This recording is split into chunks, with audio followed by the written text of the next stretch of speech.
And the 54 countries come from 5 different regions. 19 of our members are from Africa, and Kenya is a prominent one of those 19. But we have countries from the Caribbean, from the Pacific, from Europe, and from Asia.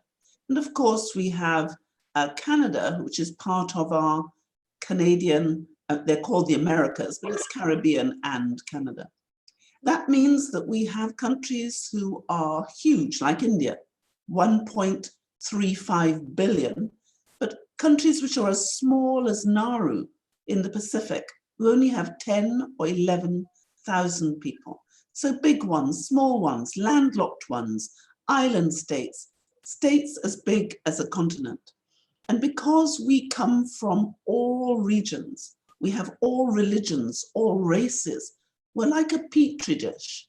And when we come together as a family, we can really help each other because of that great diversity. And when we sit around the table as Commonwealth countries, we sit as equals because the Commonwealth is not bound together by a treaty. It's bound together by our values.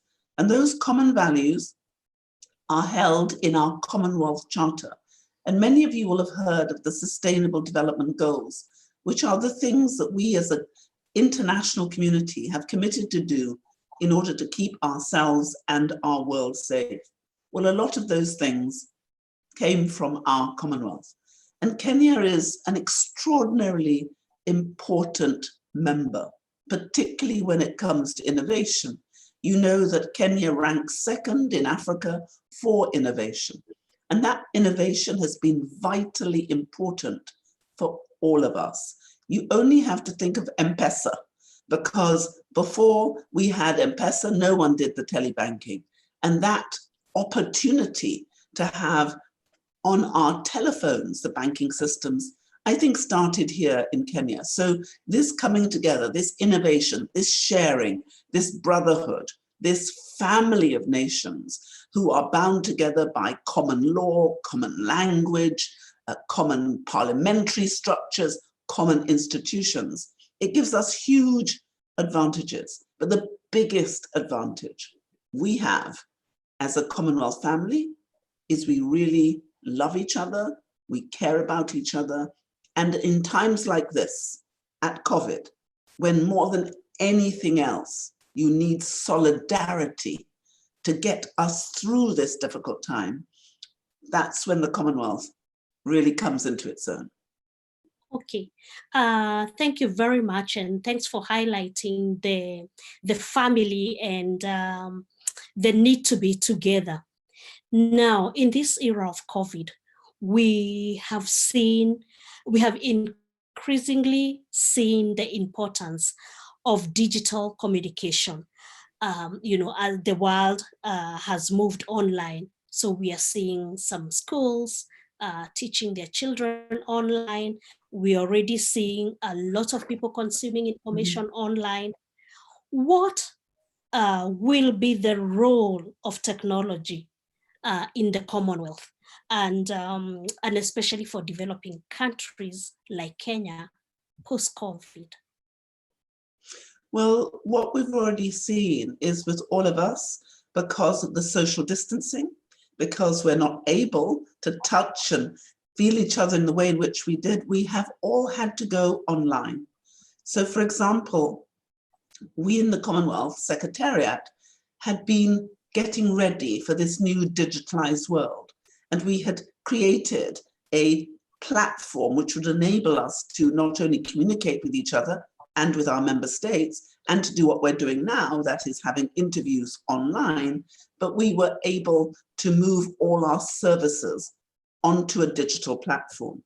And so if you look at what COVID has done, it's made the digitalization of our systems so much more important, because it is the only way for many of us that we can communicate with those we love, we can do business, and we can carry on producing things in a way that will be different.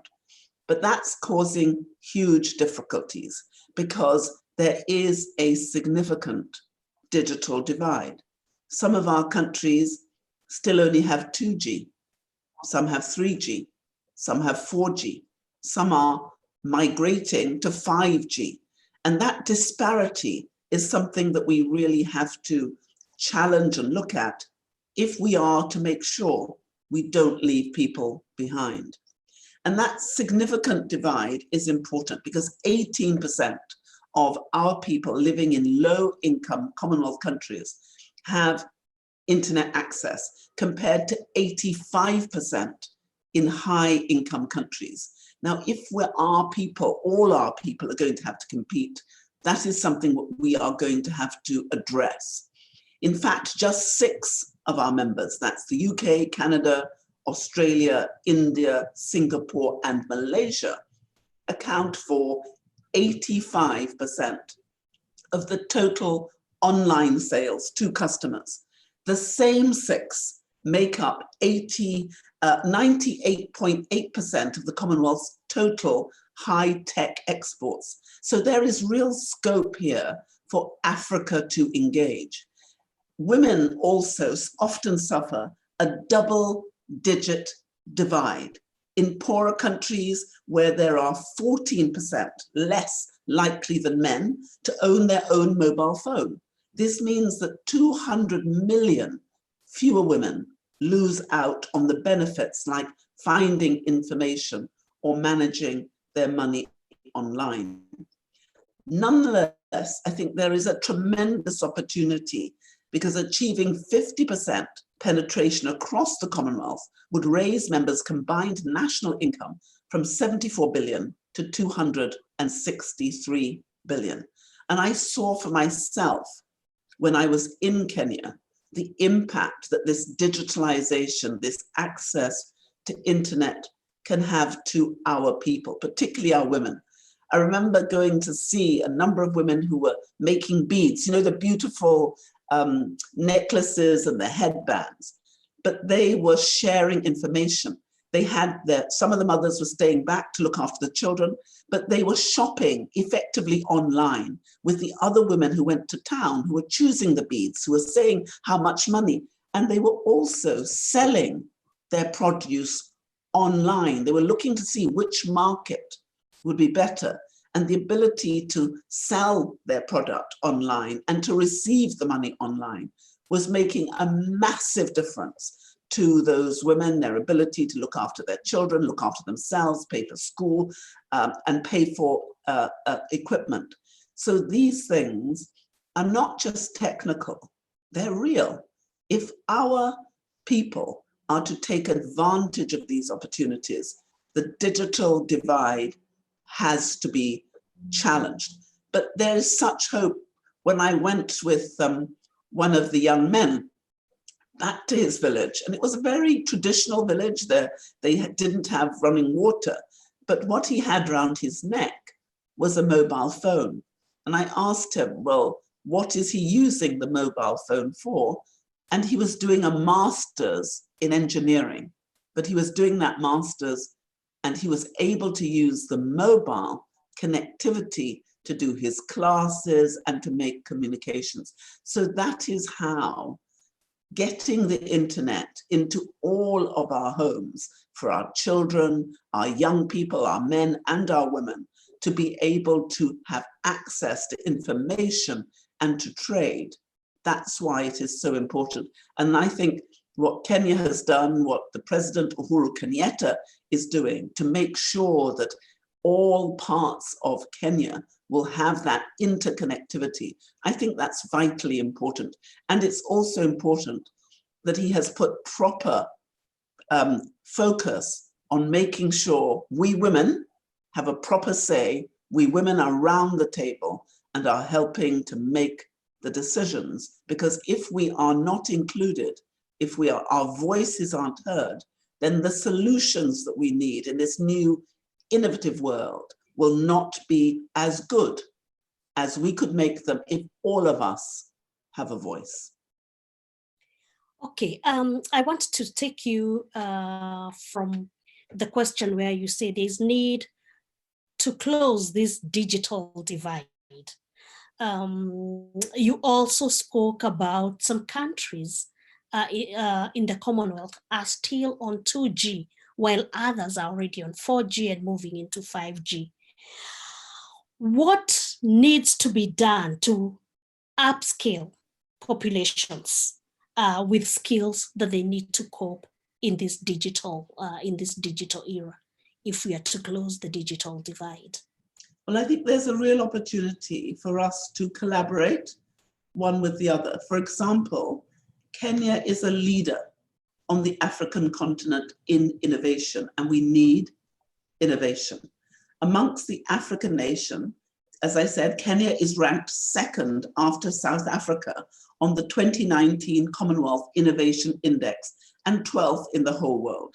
So amongst the middle income countries, Kenya is one of the 3 Commonwealth countries, along with India and South Africa, that are performing above expectations for their income level in terms of innovation on the Global Innovation Index. So talented and tech-savvy youth make up a significant proportion of the Kenyan population. The median age, as I said, in Kenya is 20.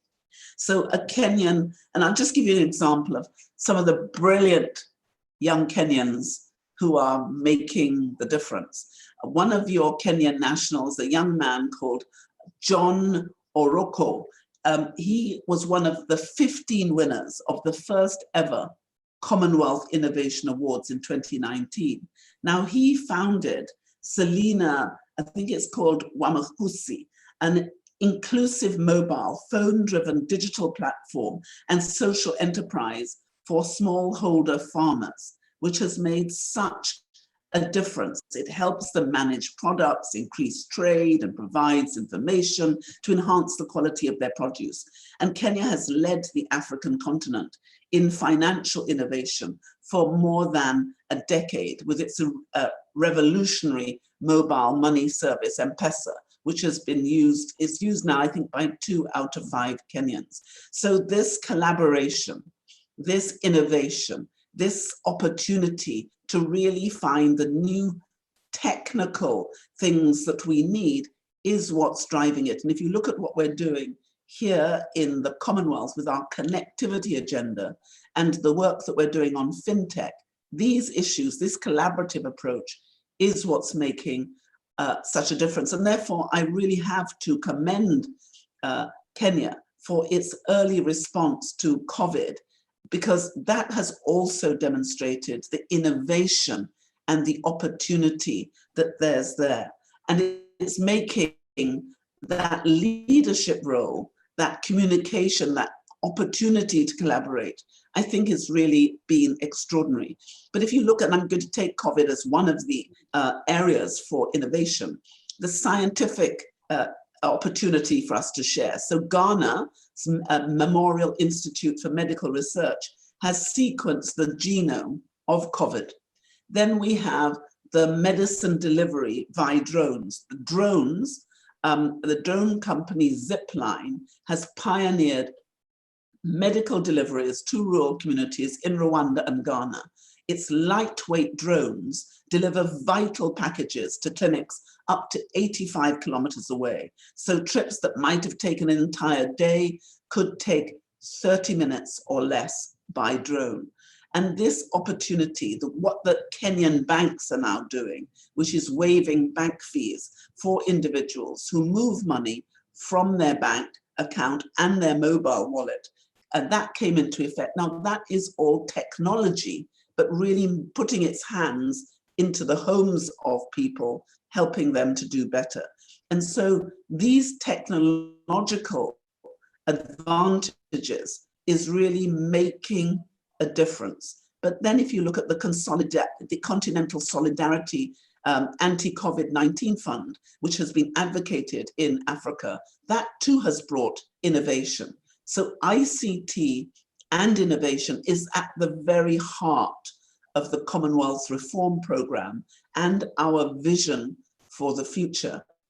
And if we are to have this smart Commonwealth, it will focus on digital connectivity. So investing in a digital infrastructure, promoting smart solutions for health, for education, for agriculture, and upskilling our population so that no one is left behind, not our young people, not our people but not our older people either, because it's been so exciting to see our older people, some 80, 90-year-olds, using Skype, using the digitalization, using their mobile phones, talking to their friends and family so far away, but delivering services.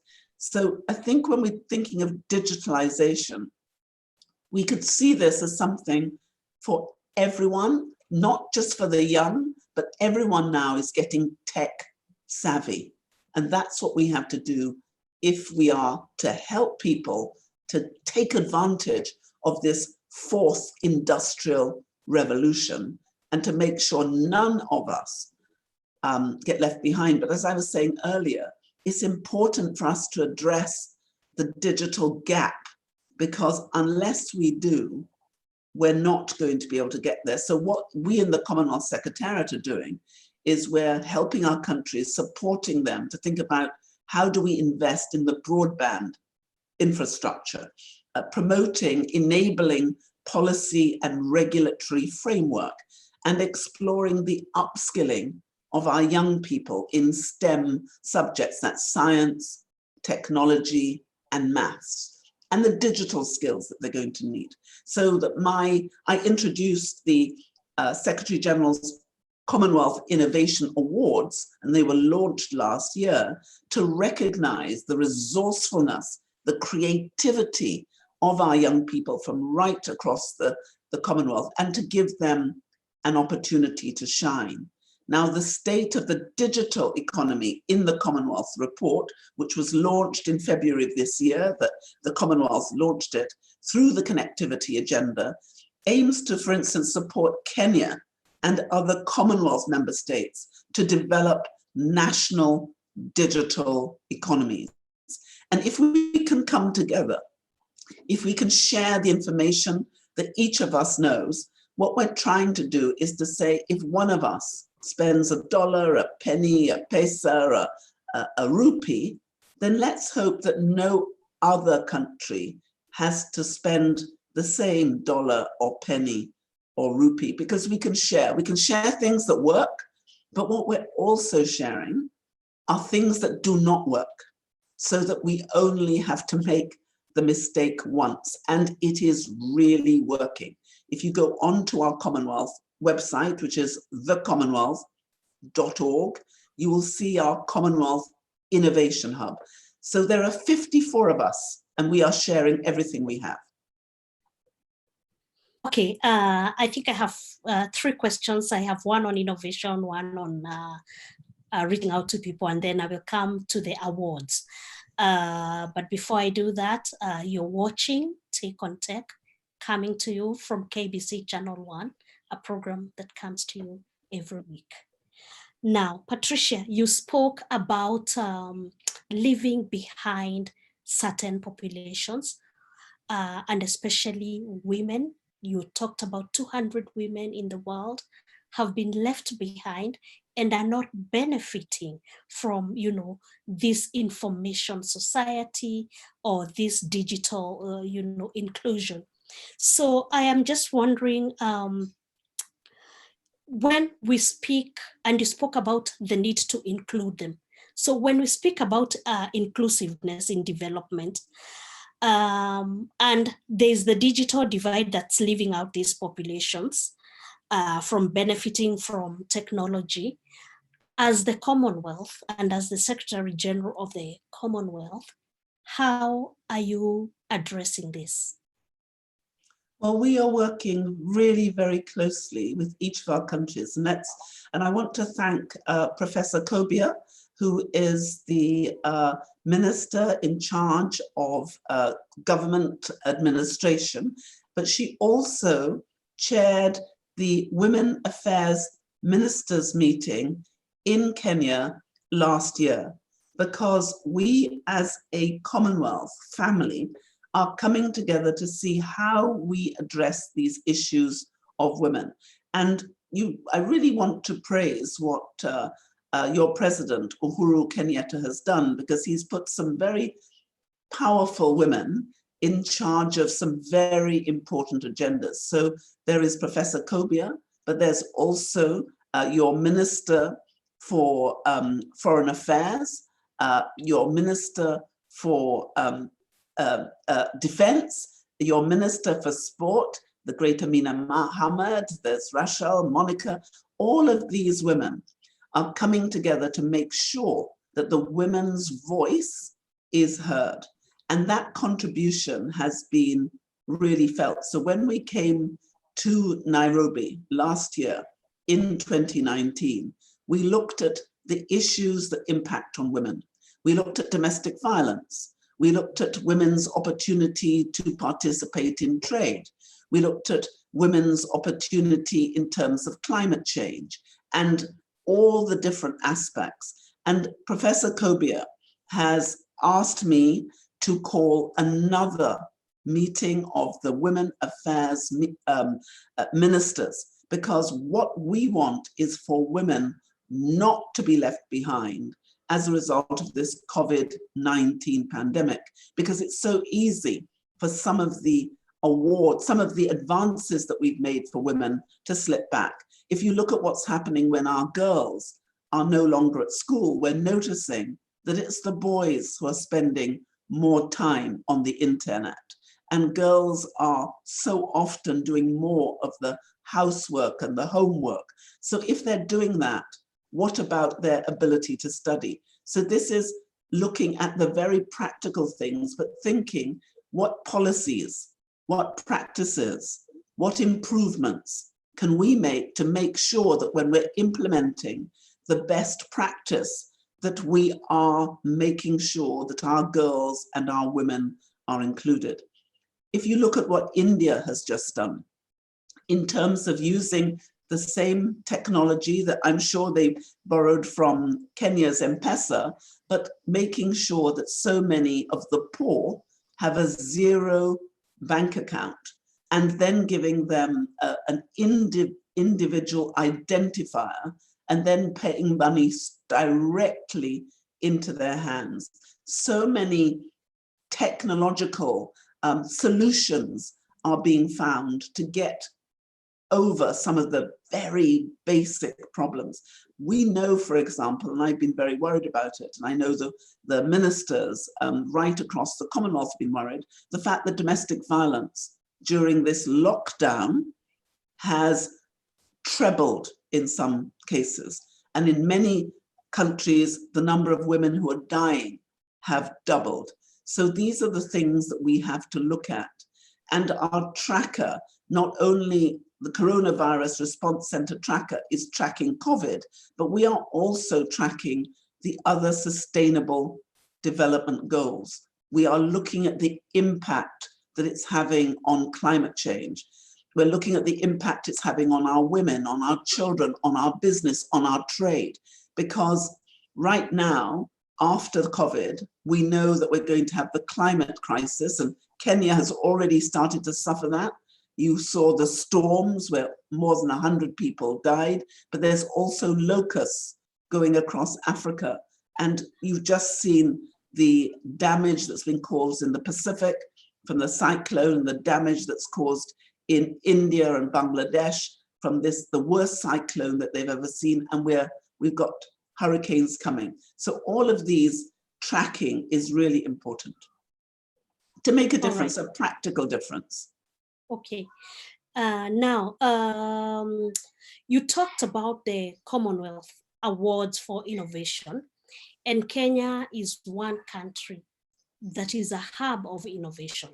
There are many other innovations apart from M-Pesa. There are many others that are touching ordinary people. Mm-hmm. Now, how can these ordinary young innovators also participate in the awards? Or are they eligible? And if they are, how do they get to know that the Commonwealth has this out so that they can also present themselves? Well, I think one of the most exciting things is that the Commonwealth Youth Network is extensive. almost anything that a young person is interested in, we have a Commonwealth Youth Network which deals with it. So I would say to all young Kenyans, please look at our website, look at what we're doing, and look at these opportunities and take them, because there is so much genius within Kenya. We were breathtaking, the number of fantastic young people who came forward. Also, we have another £250,000 worth of awards coming up that people will be able to apply for. So please keep an eye out on our website, follow us, and make sure young people take advantage. Because you know what they say, you have to be in it to win it. And a number of Kenyan young people have really taken advantage of it. The Commonwealth Fund is working with the Global Innovation Fund to create a Commonwealth financing facility. We're looking at creating a £25 million hybrid investment fund to scale up impactful innovations in our member countries. And we are seeking to make a real difference. And there are two young people I can tell you about, one in Jamaica, one in India. The Jamaican young man has found a way of creating a doorknob which is self-sanitizing, which would reduce the germs going into schools and businesses and hospitals potentially by more than 99%. He's a genius, this young man. There is another. Yeah, sorry, let me interrupt you. Is that, has he innovated that during this COVID time? No, and what's wonderful is I remembered him because last year I had the privilege of giving him he was one of the award winners. I also had a privilege of giving an award to a young Indian young man who created an ability for neonates, for those who are neonatal units are very few and far between. So he created a little tube which helps a baby, a premature baby, to live long enough, to breathe long enough, to help with the respiratory system, to keep them when they go from the home where quite often they're born and to the neonate unit. Now, these sorts of innovations were innovations that our brilliant young people came up with last year, but may God bless them, because these are the sorts of innovations that we now need today when things are so hard and where everybody is scrambling to see how we can help our young people, but how we can help all of our people survive COVID. We need their innovations. So I felt so proud that I had been able to meet these two young people amongst many others. And we were able to not only celebrate what they were doing, but remember that they'd done it, to go back to them to say, this might be the opportunity when your innovation will not just save the lives of the people in your country, they could save the lives of our people right across the Commonwealth. And that's why I mentioned also the Kenyan young person that got his award. His award has made such a difference to farmers, but the farmers need that sort of innovation even more today when food security has become such a real problem. So these are opportunities that we really have, and we have to have strong progress in developing the e-governance. And that has really played an important role in building the digital trust in Kenya.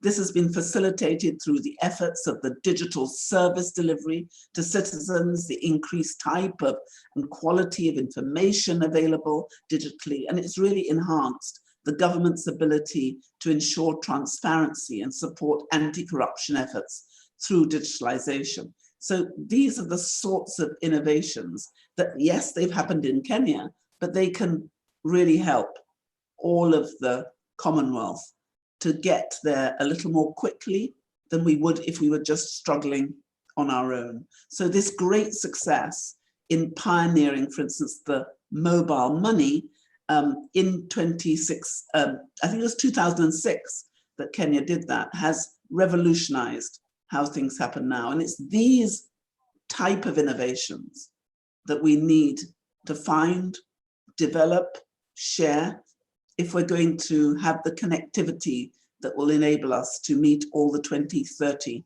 sustainable goals that we've set ourselves. Okay, thanks for that. There is also an issue you touched on, and that is on digital economy. You know that Kenya has actually now a blueprint on the digital economy. I am not sure that the Commonwealth has had a look at that. And if so, how do you think then Kenya can strengthen that its aspirations, you know, in that area of digital economy? Well, Kenya has been working closely with the Commonwealth Secretariat on a number of these issues. And we've been so impressed and enthused by what Kenya has done, because Kenya is really one of our leaders in this sphere. And the initiative and the way in which Kenya has been using the digital technologies, for example, in manufacturing. The Mega Industries, that's an automotive firm that has invested heavily in modern technologies and moved from manufacturing of transport equipment and parts to full transport seating and van conversions, which is more sophisticated and value added in nature. It's just one of the examples. But the investment in digital technologies has really helped people like Fun Kids on SME manufacturing, children's furniture in Kenya, to expand to regional markets, which is now being sold, things are being sold in Uganda and Rwanda.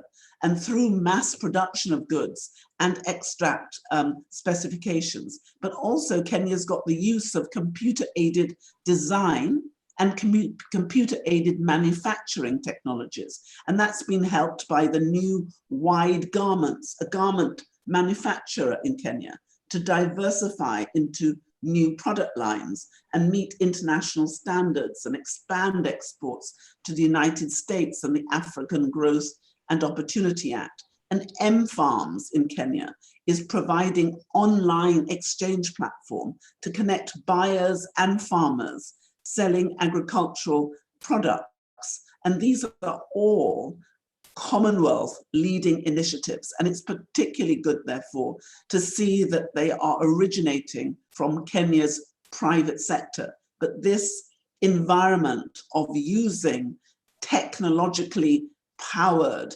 innovative instruments to get real challenging changes which are successful, all of that has been coming from Kenya.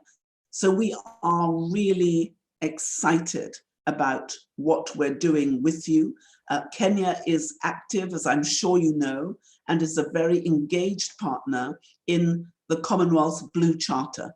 It's part, and it leads, Kenya leads the Commonwealth Blue Charter Action Group on Sustainable Blue Economy, which aims to develop an integrated approach to the sustainable development, use of ocean resources to economic growth and improved livelihoods and ocean health. And when we came to Kenya, there was this wonderful exhibition where they had the most gorgeous women's clothing made out of fish scales. It was stunning. So that sort of innovation is really electrifying people's aspirations of what can be done. It's cutting edge.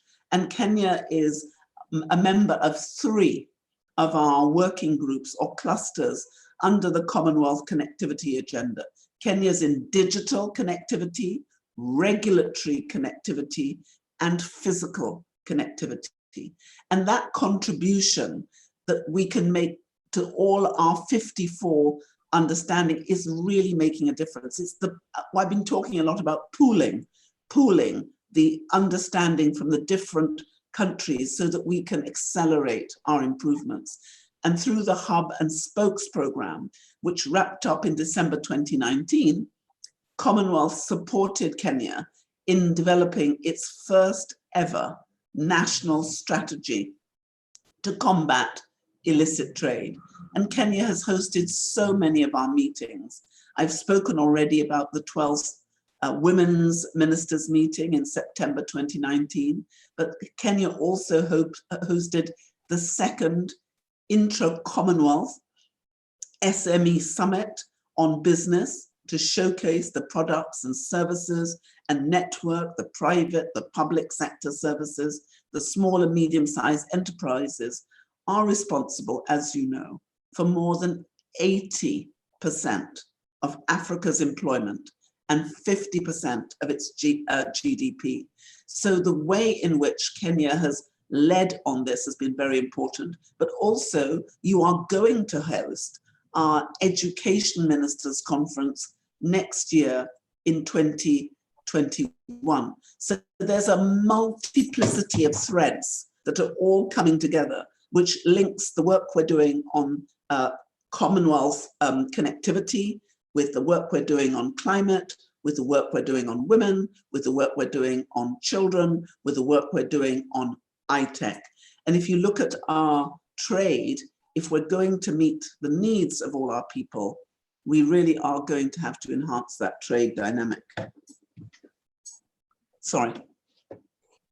All right. Now, let's go to this virtual post-COVID world. What are your thoughts? Well, I think that we have to have a smarter way of dealing with all these intersecting problems. We know that the pandemic is not all we have to deal with. Right now, and we've touched upon it, the world is facing a climatic crisis. That crisis is getting sharper and heavier. The fact that those two intersecting crises are happening together will have a real impact on our economic future. We already are estimating that the cost of the pandemic, and that's not including the climatic crisis, is going to be in the region of $2 trillion. The impact on our developing world, if you exclude China, is going to be about 220 billion at least. That is going to have potentially a really detrimental impact on all of us, because the money that we would have had in a fast-growing economy to deliver on the aspirations that we've given ourselves is going to be materially undermined. So we now have to look at things that we did not have to look at so trenchantly before. High tech is going to be one of the things that are likely to help us to get out of trouble.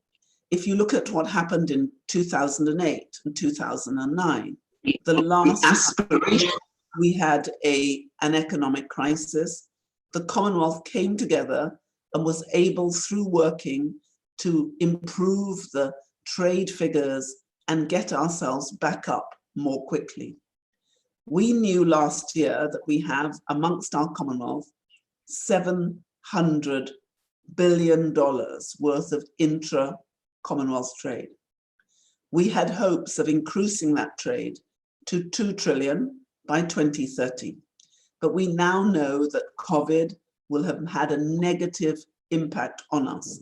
So we have to look at the tools that we have now in order to combat it. One of those tools is going to be getting ourselves more ready for this fourth industrial revolution. It's going to mean that we are going to have to put all our courage, all our intelligence, all our energy into this digitalized world, because that's where our future is going to be. We're going to have to be smarter. We're going to have to use STEM, and we're going to have to develop the TVET, the technical, vocational, educational training, to make sure that our young people have the skills to take advantage of this new technological world. If we don't do that, we will fail our young children. We will fail our tomorrow. And I think that the way in which we're working together right across the Commonwealth, improving, working, this means that in our Commonwealth, we have hope.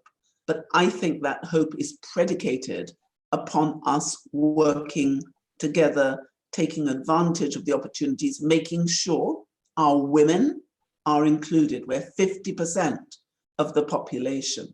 If you do not provide enough space for our women to participate, we will never get where we want to be. So if you look at all the things we're doing, the coronavirus tracker, the innovation hub, the disaster response mechanism, our opportunity to enhance our blue charter, the fact that we're doing the living lands coming now to look at how we manage our land properly, the opportunities that's coming from our climate finance access hub, so we can get the money we need to support our blue and our green economy. All of those things we need to do to enhance the digital economy, because that, I think, is what's going to help us to meet the real needs that we have today. Okay, Patricia, we are about to close the program, but I would like you to give us some closing remarks. Well, the first thing that I want to say is I hope and pray that everyone who is looking at this broadcast is safe. I want to thank the government of Kenya and the leadership of Uhuru Kenyatta, not just for what he is doing for Kenya, but what he is doing as a member of our Commonwealth.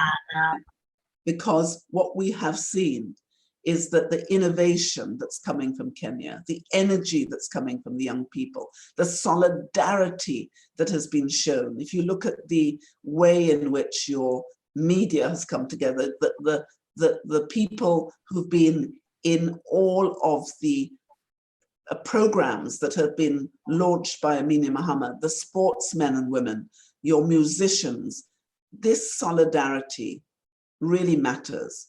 And it's through the solidarity of the Commonwealth countries that we think that we will deliver a more digital, transformed, better future.